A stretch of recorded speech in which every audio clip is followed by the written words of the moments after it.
கும்பராசிக்கு பிறந்திருக்கக்கூடிய இந்த தமிழ் புத்தாண்டு நல்ல யோகமான வருடம். ரெண்டே விஷயம்தான். ஒன்று, கும்பராசிக்கு 2-11 கூடிய 2ஆம் இடத்தில் இருக்கக்கூடிய சனி பகவான் ராசிநாதன் 2ஆம் இடத்தில் இருப்பது சிறப்பு. சனி பாபர் அசுபர் பாத சனி இதெல்லாம் அப்புறம் ஒதுக்கி ஓரமாக வைங்க. ராசிக்கு 2ஆம் இடத்துல சனி இருந்தால் அவன் எப்பேற்பட்ட கஷ்டத்தையும் தாண்டி வருவான். கஷ்டப்படுவான், ஆனால் அவன் வாழ்க்கையில் ஜெயிச்சிருவான் ஐயா.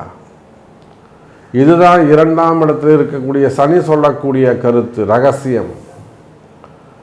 சார், இதுக்கு மேலே ஒரு நல்லது நடக்க போகுது கும்பராசிக்கு இந்த தமிழ் புத்தாண்டில். ராசியில் இருக்கக்கூடிய ராகு பகவான் வெளியேறுகிறார். பாம்பு கிரகம் வெளியில் போகுது.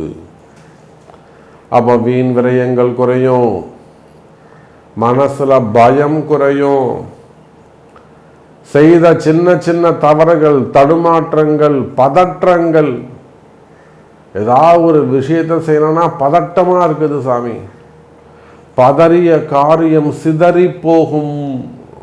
நான் நல்லா நிதானமாக பொறுமையாக செய்யணும்னு நினைக்கிறேன், ஆனால் ஏதோ ஒரு அவசரப்பட்டுறேன். அவசரப்பட்டது நீங்கள் இல்லைங்க, ராகு. அப்போ கும்பராசி அன்பர்களை பிறக்கின்ற இந்த தமிழ் புத்தாண்டு பதற்றங்கள் குறைந்து பயம் விலகும், வருமானம் சிறப்பானதாக இருக்கும், புதிய வேலை கிடைக்கும், வெளியூர் வெளிநாடு செல்வதற்கான வாய்ப்புகள் உண்டு, உத்தியோகம் சிறப்பானதாக இருக்கும். இனி நடக்கக்கூடிய எல்லாமே நன்மையாக இருக்க போது தமிழ் புத்தாண்டு கும்பராசிக்கு நன்மை.